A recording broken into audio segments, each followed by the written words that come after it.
Hello guys and welcome back to the channel. जैसा कि आप देख सकते हैं टाइटल से ही, ये वीडियो चेल्सी के ऊपर नहीं है। This video is on Manchester derby, क्योंकि एक बहुत ही इंपॉर्टेंट मैनचेस्टर डर्बी थी in the context of the league as well, क्योंकि दोनों टीम के बीच में सिर्फ 4 पॉइंट्स का गैप था बिफोर द डर्बी, और अब वो गैप 1 पॉइंट का रह गया है। और वहीं फॉर्म की बात करें तो यूनाइटेड काफ़ी अच्छे फॉर्म में थी, मैचेस जीतते हुए आ रही थी, कैराबाओ कप के सेमीफाइनल में पहुंच गई है। और वहीं सिटी की बात करें तो उन्होंने चेल्सी को 2 बार हराया, बट देन वो साउथहैम्पटन से जाके कैराबाओ कप का क्वार्टर फाइनल हार गए, जहां पे उनका एक भी शॉट टारगेट पे नहीं था despite having 70% of the position. तो फॉर्म के रिस्पेक्ट में भी काफ़ी इंपॉर्टेंट मैच था, और इंपॉर्टेंट मैच इसलिए भी था क्योंकि जो लास्ट मैनचेस्टर डर्बी हुई थी एटिहाड में, वहाँ पे सिटी ने 6-3 से यूनाइटेड को हराया था। किसी भी बड़ी टीम के लिए 6 गोल खाना बहुत बड़ी बात होती है। उनके डिफेंस को थोड़ा बहुत दुख होता भी है ये सब होने के बाद। तो काफ़ी इंपॉर्टेंट डर्बी थी, और जैसे ही मैच स्टार्ट हुआ तो हमने जब लाइनअप्स आई तो ये देखा गया कि एरिक टेन हाग ने 4-2-3-1 खिला रखा था, जहाँ पे उन्होंने फ्रेड को भी खिलाया था आज, क्योंकि ऑब्वियसली सिटी का जो पावर हाउस है, जो उनका हार्ट है मिडफील्ड, वो बहुत इंपॉर्टेंट रहता है उनके लिए। उनके सारे चांसेस मिडफील्ड के ही थ्रू क्रिएट होते हैं। वो सेंटर से बॉल खेलना ज़्यादा पसंद करते हैं। तो एक एक्स्ट्रा आदमी को रखना मिडफील्ड में यूनाइटेड के लिए सेंसिबल बात थी, और वहीं टेन हाग ने फ्रेड को चूज़ किया उस वजह से। और फिर उन्होंने एक अलग ही टैक्टिक्स अपनाई, वो पोजेशन के लिए नहीं गए। अगर देखा जाए मैच की स्टैट्स में तो around 70% of the possession city के पास थी, और कुछ 20% पोजेशन मैनचेस्टर यूनाइटेड के पास थी। तो उनको पोजीशन से इतना मतलब नहीं था, उनको ये मतलब था कि अगर हम इनको चांसेस ही ना क्रिएट करने दें, अगर हम इनकी मिडफील्ड को पकड़ के रखें, बांध के रखें, तो हम इन्हें मजबूर कर सकते हैं गलती करने के लिए।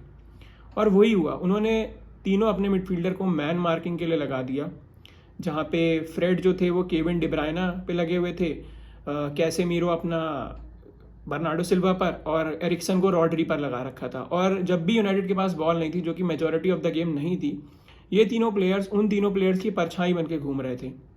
डिब्रायना राइट विंग पे है तो फ्रेड राइट विंग पे है, डिब्रायना लेफ्ट में है तो फ्रेड लेफ्ट में है। ऐसे ही कैसेमीरो का चल रहा था, और इसी वजह से कहीं कहीं ना कहीं मिस्टेक्स हो रही थी सिटी से। वो लोग बॉल आगे नहीं खिला पा रहे थे, वो लोग बॉल हमेशा बैक पास ही कर रहे थे टू अकांजी और अके, या फिर वॉकर और कैंसेलो को, बट चांसेस नहीं क्रिएट हो रहे थे। गार्डियोला ने एक ये भी थोड़ा गलती करी कि उन्होंने फोर्डन को लेफ्ट विंग पर खिलाया। फोर्डन जनरली राइट विंग पर बहुत अच्छा खेलते हैं, बिकॉज वो वहाँ से अपनी शॉट टेकिंग एबिलिटी का भी यूज़ कर सकते हैं, और वो काफ़ी अच्छे हैं उसमें। बट यहाँ से वो सिर्फ चांसेस क्रिएट करने पर ही डिपेंडेंट थे, और वो भी नहीं कर पा रहे थे क्योंकि एरन वैन बिसाका उनको बहुत ही बढ़िया तरीके से मार्क कर रहे थे। एरन वैन बिसाका अननोटिस जा रहे थे गेम में, क्योंकि सारा गेम मिडफील्ड में चल रहा था, but he was doing a brilliant job. वहीं बात करें हालैंड को रोकने के लिए, तो हालैंड को रोकने के लिए दोनों सेंटर बैक्स को हालैंड पे लगा रखा था। एक आधा बार हालैंड मिडफील्ड में आए just to get the feel of the ball, because उन पर डिलीवरी नहीं आ रही थी। उनके 8 टच थे फर्स्ट हाफ में।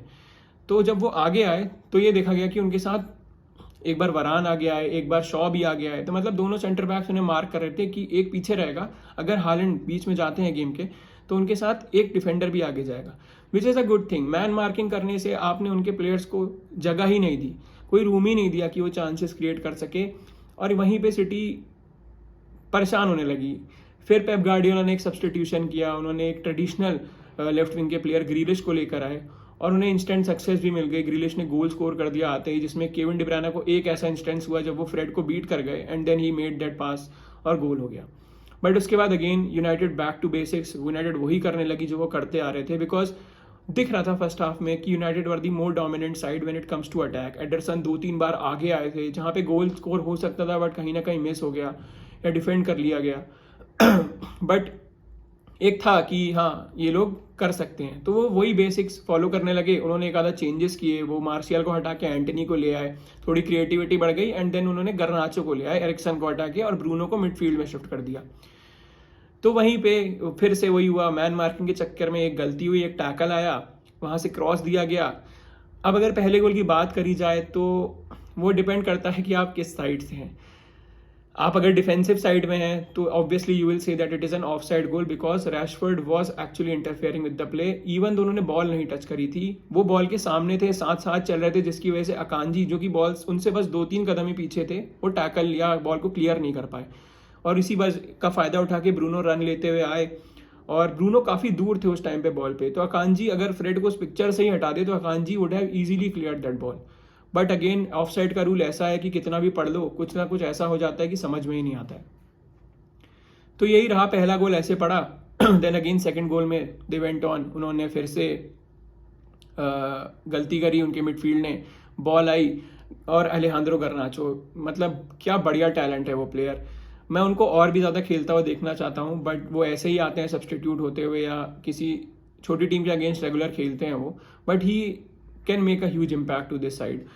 और वो डरते नहीं है रन्स लेने से, वो अच्छा लिंकअप है उनका रैशफोर्ड के साथ, और वही साबित हुआ। उन्होंने एक बहुत बढ़िया क्रॉस दिया रैशफोर्ड को, और वो रैशफोर्ड के लिए बहुत ईजी फिनिश था considering the form Rashford is in.